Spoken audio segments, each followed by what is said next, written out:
John 6:52. Si quis manducaverit ex hoc pane, vivet in aeternum, et panis quem ego dabo, caro mea est, pro mundi vita. If anyone eats from this bread, he will live forever. And the bread which I shall give is my flesh, on behalf of the life of the world.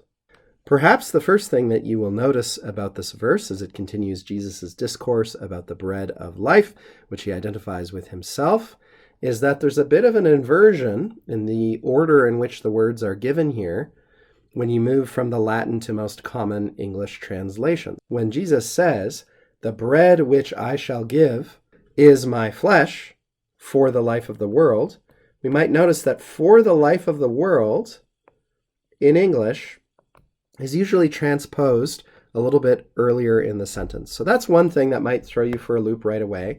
As far as the meaning is concerned, it doesn't make any obvious difference in the Latin as in the Greek on which it is based. But as I tell my students, just because word order in Latin and in Greek, for that matter, is more flexible in English, does not mean that word order is meaningless in Latin. So it's always important to attend to the words in the order in which they're given, so that we might be alert to any possible nuances that are communicated by the word order here.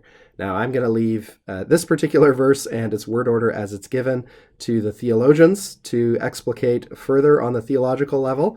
But as far as the Latin is concerned, we start off with a conditional, this time complete with both protasis and apodosis all together here.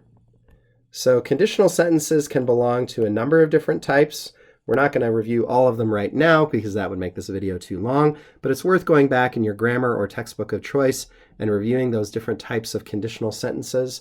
This is what is often called a future more vivid, and oftentimes you'll just have two future indicatives. We do have one future indicative right here from vivere, a third conjugation verb here, vivet. That E is the dead giveaway that there's a future tense here.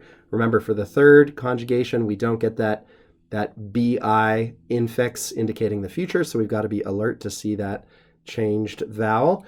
And instead of another simple future here, what we get in the protasis, the first part of the conditional, introduced by C, is a future perfect, without any real distinction, at least as far as English translation is concerned. If somebody eats from this bread, and we've seen that expression or equivalence in a number of verses now, what will happen? Here's our apodosis. Here's the consequence which will follow. Vivet in aeternum. He will live in aeternum, and this is in plus accusative. Let's not miss that. Often indicating literal motion into something. In this case, literally into eternity, but perhaps we would simply use an adverb in English. We would say forever or everlastingly, something like that. On into eternity, on into the forever time, ages upon ages to come, let's say. Vivet in aeternum, et panis quem ego dabo. Panis is the antecedent here, quite clearly, of quem. Quem, remember, like all relative pronouns, its case is determined not by the case of its antecedent noun, but for case, it looks to its function in the rest of the sentence. And we can see it's going to have to be the accusative object of dabo.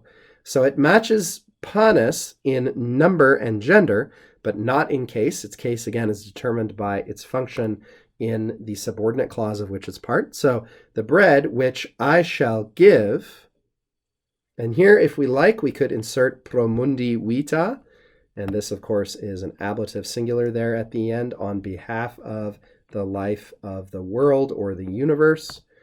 We can transpose that or not as we like, but then let's look at this chunk here. Caro mea est. It is my flesh. Caro being a feminine noun.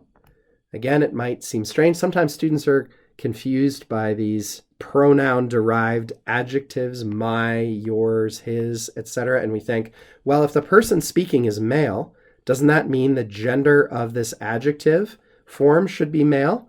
And the answer is no. Perhaps that makes a kind of logical sense in our minds, but really, we need to remember, grammatically speaking, the gender of this word is going to come from the word it's modifying. And there again, there's an important distinction between biological or sex gender, as of people and animals that can be male or female.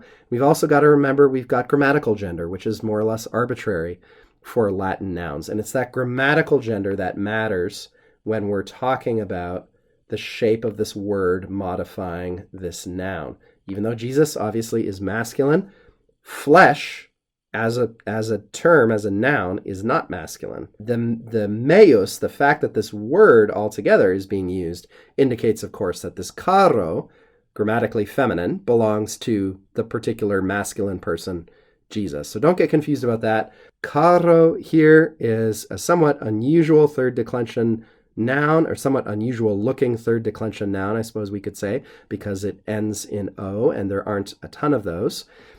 Just look to its genitive singular form, though, to be reassured that it follows the typical forms of the third declension, and it does. Genitive singular is carnes, of which you will be able to see, of course, many English derivative words.